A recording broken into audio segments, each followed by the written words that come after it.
Telecafé presenta Una luz en el sendero.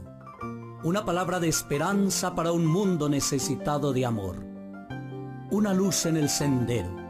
Un cara a cara para vivir e iluminar la oscuridad de la vida de aquellos que amamos.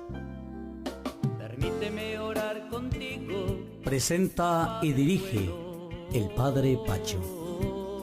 Muy buenas noches, bienvenidos a nuestro programa Una luz en el sendero.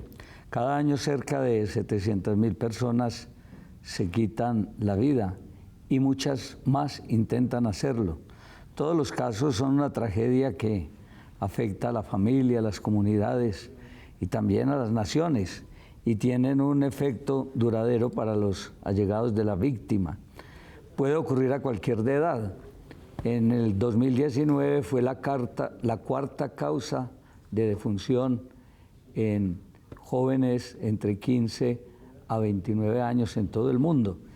Y por su magnitud e impacto, el suicidio constituye un importante problema de salud pública a nivel mundial, al estar atravesado por la voluntad de la persona y transgredir la integridad de la propia vida. Los hechos de suicidio constituyen un fenómeno sumamente complejo que tienen un aspecto privado, pero también un tema social. El aspecto privado alude al derecho a la intimidad y el respeto a la situación que vive el grupo familiar y de referencia, pero también hay un aspecto social que involucra a las instituciones de la comunidad que deben acceder a la información confiable para fortalecer sobre todo acciones de prevención y promoción en la salud, en especial para las poblaciones más afectadas y sensibles, como son los adolescentes y también adultos mayores. Cuando se habla de suicidio, una reflexión clave es entenderlo en toda su complejidad y además tener en cuenta que el suicidio nunca es una elección, sino que debemos pensarlo como el producto de una restricción en las aspiraciones vitales de las personas. Nuevamente nos acompaña el doctor Julián Eduardo Grisales Villegas, psicólogo, especialista en gerencia de proyectos en seguridad y salud en el trabajo, con esta segunda parte que hemos querido llamar el suicidio y los pensamientos suicidas. Con el saludo, doctor Julián, ¿por qué no recordamos un poco cómo tratamos esa primera parte de este programa?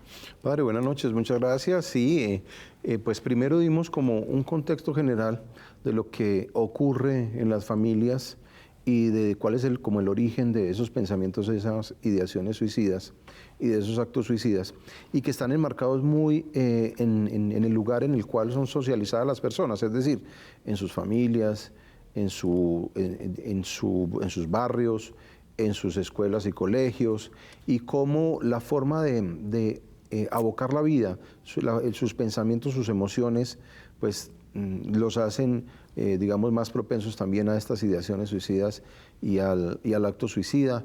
E igualmente también cuando las personas tienen ciertas problemáticas patológicas o genéticas que desembocan en el suicidio como tal. Entonces, tratamos esos aspectos digamos, a modo general, y creo que pues alcanzamos a dar como esas bases especiales para que la gente empiece a mirar algunas de las signos que sirven de alerta para estar vigilantes ante la situación de los jóvenes, de los niños, de los adultos, en situaciones de máximo estrés, de depresión, de ansiedad, que son grandes orígenes o de los pensamientos o de las ideaciones suicidas o del acto mismo ya de consumación del suicidio. Antes de seguir hablando un poquito sobre esos signos que a veces hay en las personas que tienden a asumir este tipo de comportamiento, me parece que en el programa hay un elemento que es fundamental y que tenemos que presentárselo a los televidentes, y es el tema médico, el tema de esas patologías mentales, el tema como la misma genética. Incluso usted habla de esos neurotransmisores en las estructuras cerebrales. Cuando nosotros estudiamos moral, decimos que para que un acto sea humano tiene que ser libre, consciente y voluntario. hasta dónde hay libertad, conciencia y voluntariedad cuando hay unos neurotransmisores allí que son los que están influyendo de alguna manera en estos actos. Bien, precisamente también la vez pasada hablábamos de eso, y es que hay personas que no tienen, llamémoslo así, no tienen la culpa de lo que les pasa, porque es un desencadenante bioquímico que hace que tengan esos comportamientos. El cerebro tiene, dentro de su estructura, tiene algo que se llama la amígdala o el sistema límbico, que está exactamente en la mitad del cerebro. Si partiéramos el cerebro por aquí, o sea, exactamente en la mitad del cerebro, ahí está una estructura que se llama la amígdala. Y la amígdala es la encargada de las emociones. Ese se llama el sistema límbico. Entonces, los seres humanos, a través de nuestros 5 sentidos y del ambiente, percibimos todos los estímulos, todas las emociones, y eso llega primerito ahí a la amígdala. Y la amígdala procesa, y está calculado que se demora por lo menos 5 segundos en subirla al neocórtex o a la corteza prefrontal, que es donde está la razón. Los seres humanos, digamos que por evolución todavía somos muy emocionales, ¿cierto? Nos falta desarrollar un poco más esa parte de la corteza prefrontal y ser un poco más racionales. Entonces, miren lo interesante cómo desde esa misma estructura puede suceder cosas como que la amígdala es más grande, y al ser más grande, pues actúa muchísimo más que la corteza prefrontal. Y a veces la corteza prefrontal puede ser un poco más delgada, es decir, tener menos espesor, y eso hace que también funcione menos la racionalidad. Entonces miren cómo desde esa misma arquitectura del cerebro, entonces el cerebro límbico hace que la persona sea más predispuesta a las emociones. Propiamente dicho, es una persona muchísimo más sensible. Cualquier cosa la pone en una sensibilidad, en un dolor, todo es más crítico. Aquellas personas que inclusive dentro de su estructura, lo que le tocó de arquitectura, el diseño de su corteza prefrontal, entonces al ser más delgada, pues obviamente son personas que razonan menos porque tienen menos conexiones neuronales inclusive. Ahí solamente a nivel de estructura. Si lo miramos ya a nivel de neurotransmisores, entonces uno de los grandes problemas es la depresión, y la depresión se origina cuando hay, por ejemplo, falencias en la serotonina. La serotonina es hormona de la felicidad. Entonces, si esa hormona no está muy presente en el organismo, ¿y usted cómo sabe que está bajito en serotonina? La única manera de darse cuenta es porque de pronto hay comportamientos depresivos, tristes, aislados, o a veces agresivos. Entonces esto está raro. Ahí es por eso yo decía la vez pasada, acudan inmediatamente a los profesionales para que hagan una valoración y se pueda identificar a tiempo, porque si se identifica a tiempo, se medica a tiempo, se suben los niveles de serotonina y se puede equilibrar la persona. Entonces, por ejemplo, en la depresión es muy frecuente ese, y la noradrenalina, que tiene 2 efectos. Tiene un efecto hacia el estrés y tiene un efecto hacia la ansiedad y la depresión inclusive. Entonces, por ejemplo, si está muy alta la noradrenalina, entonces se dispara el estrés, y si está bajita, entonces se dispara la ansiedad. Entonces lo mismo, es tratar de equilibrarla, pero la única manera de hacerlo es poder acudir a hacer exámenes médicos, a través del psiquiatra. A la gente a veces le da como, ay, qué maluco ir al psiquiatra, van a pensar que estoy loco. Y es natural, es normal. Todos los seres humanos tenemos unos niveles hormonales y de neurotransmisores que no están al 100 todo el tiempo, o no están pues regulados todo el tiempo. Y hay que detectarlos, especialmente en esas situaciones en que estamos como bajitos de ánimo, como depresivos, y mirar si es un problema químico nuestro que hay que estar regulando para poder tener una vida tranquila y más plena. En consulta yo normalmente veo muchísimas personas con problemas de depresión, tanto profunda como depresiones, digamos, en épocas como cíclicas, que después se pueden convertir en profundas y después pueden llegar hasta el tema del suicidio, ¿cierto? Entonces conozco personas que ya se les ha ido profundo el tema, y en este momento tengo un familiar en Estados Unidos que está hospitalizado hace 3 meses por una depresión profunda, como con 2 o 3 intentos de suicidio, ¿sí? Entonces hasta ese punto llega, y él no tiene la culpa porque no es capaz de manejar. Usted no puede decir, venga, produzca mi organismo serotonina, produzca noradrenalina a tal nivel para que esto se controle, ¿sí? Entonces esos son los aspectos que inciden muchísimo en los comportamientos y que uno no espera. La alimentación tiene mucho que inclusive que ver a veces en estos comportamientos, porque si usted no se alimenta bien, entonces no genera buena serotonina, no genera buena adrenalina, no es capaz de manejar, por ejemplo, la adrenalina propia, ¿sí? El cortisol, y eso va muy ligado a una vida mucho más consciente de la alimentación y de cómo aprender a estar en los espacios y con uno mismo. Antes de irnos al primer corte, de alguna manera la ciencia hoy puede aseverar que el tema genético y el tema de la manera como tenemos nuestro cerebro predispone mucho al suicidio. Sí, absolutamente. Son muchos los estudios médicos que ya hay y que uno puede consultar y en los cuales está claramente identificado esos marcadores genéticos y esas hormonas y esos neurotransmisores, con precisamente la tecnología, los escáneres de alta capacidad o de resolución, pues ya se ha podido venir estudiando muchísimo más el cerebro y los comportamientos y ya se sabe que la tendencia es esa, ¿cierto? Cada vez se logra identificar más claro que los neurotransmisores y las hormonas inciden mucho en el comportamiento, ¿sí? Más allá de, pues, por ejemplo, lo que hablamos ahorita de las estructuras cerebrales, cuando hay daños o cuando hay modificaciones, cuando es más grande una estructura que otra, ¿sí? En el caso, por ejemplo, del cáncer de cerebro, el cáncer de cerebro hace que el cerebro se inflame y al inflamarse hace que los comportamientos de la persona, supongamos que es una persona muy dulce y de un momento a otro empieza a tener comportamientos agresivos. Y eso es un marcador raro de comportamiento que hay que revisar y a veces cuando se va y se revisa hay una patología al interior del cerebro. Entonces la medicina y la ciencia cada vez está mucho más cerca de esos comportamientos que pueden ser predictivos. El suicidio y los pensamientos suicidas. Vamos a un pequeño receso y regresamos.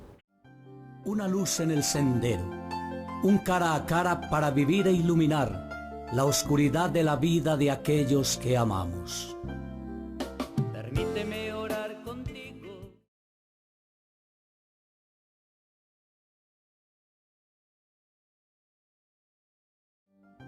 Una luz en el sendero, un cara a cara para vivir e iluminar la oscuridad de la vida de aquellos que amamos. Permíteme orar contigo. Doctor Julián, haciendo correlación a lo que terminamos sobre todo este tema de los neurotransmisores y todo lo que el organismo puede ir generando a nivel del cerebro, ¿qué tipo de alimentación, qué tipo de comportamientos debe asumir la persona que tiene esa predisposición para que tenga unos niveles, digámoslos, equilibrados, como los debe tener el organismo para no tener las tendencias? Bueno, lo primero, padre, es que hay personas que están en unas situaciones tan fuertes de depresión o de ansiedad que no son capaces de controlarse a sí mismos. Entonces, una de las recomendaciones es que la familia lo acompañe, esté pendiente. No diría que lo obligue, pero sí que convenza a la persona de que se hagan los exámenes médicos, se revise y adicionalmente también lo acompañe para que se tomen los medicamentos. Pues por experiencia sé que muchas de estas personas no se toman los medicamentos, entonces así es muy difícil o casi imposible. Entonces son los familiares los que deben estar al corte ahí, venga, el medicamento, esta es la hora, tómeselo, y estarlo acompañando con cariño, sin juzgarlo, abrazos, digamos, un beso, etcétera, y aquí estoy para ti.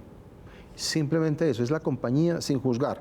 Pero, por ejemplo, para la noradrenalina, que es, pues, ya vimos la importancia que tiene en el desarrollo mental y que tiene en el control de las emociones, por ejemplo, el hacer ejercicio físico, en este caso es correr y levantar peso, pues hace que precisamente sea un ejercicio fuerte que ayuda en esa producción. Dentro de la alimentación, por ejemplo, pues tener una dieta preferiblemente balanceada, y está comprobadísimo pues que en los alimentos deben tener dos componentes que son fundamentales para el desarrollo de los neurotransmisores, y es la tirosina, ¿sí?, y el triptófano. Esas son sustancias que favorecen pues como ese equilibrio, y la tirosina, por ejemplo, que es el precursor de esos neurotransmisores, uno la puede encontrar especialmente en la proteína de la carne, la roja, las aves, el pescado, los lácteos, las legumbres, los frutos secos, el plátano, el aguacate y el triptófano, que ayuda al mantenimiento de los neurotransmisores. Entonces está presente en los huevos, la leche, el pescado y la carne, y en los cereales integrales. Esos son algunos de los alimentos, porque muchas personas a veces van y compran, digamos, todos estos elementos, tratan de darlo como suplemento en cápsulas o en pastillas, sabiendo que pues es muchísimo mejor tomarlo de la misma naturaleza. Lo que pasa es que a veces la alimentación es muy compleja. Todo, hasta ahora está comprobado que todo lo que tiene que ver con excesos de azúcar es dañinísimo para el cerebro, y todo lo que tiene que ver con, digamos, lo que es elementos de panadería, que pues obviamente se convierten en azúcares, son dañinísimos para el cerebro. Entonces mire que en ningún momento hablé de harinas, en ningún momento hablé de azúcares, ¿cierto? Otro elemento muy importante para poder favorecer estos neurotransmisores es que las personas hagan terapia cognitivo-conductual en psicología. La terapia cognitivo-conductual, como su nombre lo dice, está compuesta por lo cognitivo, su estilo de pensamiento, su forma de ver la vida, y lo conductual, cómo como yo pienso, como yo siento la vida, se me convierte en comportamientos. Entonces, esa terapia lo que hace es ayuda a que la persona sea capaz de entenderse, de mirarse y mirar que tiene de pronto ciertos pensamientos que son muy negativos y cómo los puede migrar a comportamientos positivos. Alguna vez en uno de los programas decíamos que las palabras tienen poder, y es absolutamente real. Si lo miramos, digamos, desde el Génesis, entonces Dios creó al mundo y lo creó con la palabra, dijo, hágase. Entonces la palabra tiene demasiado poder. Si usted piensa negativo, siente negativo, sus resultados no pueden ser positivos. Pero si usted cambia su pensamiento a positivo, sus emociones son positivas, es más fácil que los resultados sean positivos. Y eso se obtiene con terapia cognitivo-conductual. Fundamental la medicación, eso casi que ahí no hay escapatoria. Generalmente las personas que llegan a mí, yo los derivo inmediatamente al médico, para que los deriven a psiquiatría, para que los mediquen, los estabilicen, porque es que yo sé que no depende de ellos, y ahí sí empezamos a trabajar en conjunto un proyecto de vida y unas características que le pueden ayudar a manejar para el resto de su vida la situación, ¿cierto? A veces es difícil pensar que una persona con depresión se pueda restablecer 100%, no es fácil. Si la noradrenalina está alta, entonces pues ya es evitar el estrés, y hay técnicas para el manejo del estrés. Por ejemplo, relajación profunda, meditación profunda, el mismo yoga desde el punto de vista, digamos, fisiológico, no como espiritual, sino como fisiológico, como ejercicio, sirve para liberar y aquietar la persona y quitar un poco el estrés. Entonces eso ayudaría muchísimo. Y en el caso, por ejemplo, de la serotonina, entonces ayuda el ejercicio, el entrenamiento. Ahí es muy divertido porque la serotonina se origina en situaciones, por ejemplo, naturales como la música, el baile, el canto, hacer actividades deportivas o muy divertidas, dormir bien, tomar el sol responsablemente, meditar, salir a la naturaleza, reírse y preferiblemente pues prevenir o curar las adicciones. Son varias de las situaciones naturales y que casi que no cuestan nada, son del día a día que las personas pueden hacer y que a veces ni siquiera tienen en cuenta. Dentro de esto podemos encontrar personas con enfermedades terminales o con enfermedades muy graves que, claro, por sentirse en esa situación se vuelven depresivos y muchos inclusive entran en el suicidio. Entonces, en muchas de las clínicas, hospitales hay acompañamiento psicológico para ayudarlos a trazar esa ruta y manejar el dolor y la enfermedad también como un camino o una respuesta a su proyecto de vida. Escuchándolo, pues, me queda algo muy claro. Y es que a veces pensamos que la razón de un joven para suicidarse es porque tuvo un conflicto, una pelea en casa, entonces esa fue la razón, o porque tuvo una dificultad afectiva. Y a veces nosotros nos quedamos como en elementos como muy puntuales. Primero, entender que el proceso suicida es un proceso, se va desarrollando, y los pensamientos suicidas lo mismo. Y con todo eso que usted dice, el que nosotros no acudamos a un profesional de la salud nos lleva a nosotros a ser candidatos indiscutibles. Sí, padre, definitivamente. Nuestro entorno es muy agresivo, ¿cierto? Esa es la verdad. Y nuestro entorno con los niños ha sido muy agresivo. Voy a poner un ejemplo como para que dimensionemos hacia dónde va el mundo y lo que futuramente puede llegar a pasar en ese tipo de entornos. Imaginémonos en este momento, por ejemplo, la Franja de Gaza, donde la mayoría de la población, creo que más del 50%, son niños, y que están bajo un estrés tan profundo y que están todos los días tratando de sobrevivir y resolver la vida en situaciones bajo fuego y viendo niños, otros niños, adultos, etcétera, sus propios padres fallecer, y que están con miedo todo el tiempo, generando hartas cargas de adrenalina, generando corticoides y de todo. Esos niños ya están rompiendo con sus estructuras cerebrales, y cuando ellos crezcan, que estén por las edades de los 25, los 30, son candidatos de suicidio o inclusive de actos suicidas que puedan perjudicar a otros, digamos de esa manera. Entonces, se trata precisamente de, en nuestros hogares, tratar de identificar tempranamente o ojalá prevenir. Primero, si los niños han sido sujetos de muchísimo estrés o mucha presión, dentro de esos hay una particularidad que se da mucho, y es el abuso sexual. Los últimos que se enteran y no le prestan tanta atención, o a veces ni siquiera le creen a los niños de que están siendo objeto de abuso sexual, porque yo lo veo muchísimo en consulta, ya con personas jóvenes o adultos que cuentan su historia y que han vivido en depresión, y nadie nunca, no, mi mamá no me creyó, ¿cierto? Y precisamente bajo esa situación vivieron toda la vida con ese estrés, con esa angustia, con esa depresión o con esa ansiedad, y no hubo remedio. Pero si usted lo logra empezar ojalá, como decía yo, a prevenir desde temprano, a enfocar la educación y el cuidado de los hijos de manera tal que no sean objetos de ni abuso físico, sexual, mental y de cualquier otro tipo de abuso, pues de una vez estamos creando unas generaciones fuertes, capaces de resolver la vida con una buena resiliencia. Yo quiero agradecerle, doctor, que nos haya acompañado. Es un tema que queda abierto y seguramente podremos seguir discutiendo sobre él. Muchísimas gracias por acompañarnos y una feliz Navidad. Gracias, padre. Gracias a todos los televidentes. Una feliz Navidad para todos, y estemos vigilantes de nuestra sociedad y de nuestros problemas de ansiedad, de depresión, y visitemos a los profesionales. Muchas gracias. A ustedes agradecerles que nos hayan acompañado, invitarlos mañana por este mismo canal a las 7 de la mañana con la Santa Misa. Una feliz noche para todos. Una luz en el sendero. Una palabra de esperanza para un mundo necesitado de amor. Una luz en el sendero. Un cara a cara para vivir e iluminar la oscuridad de la vida de aquellos que amamos.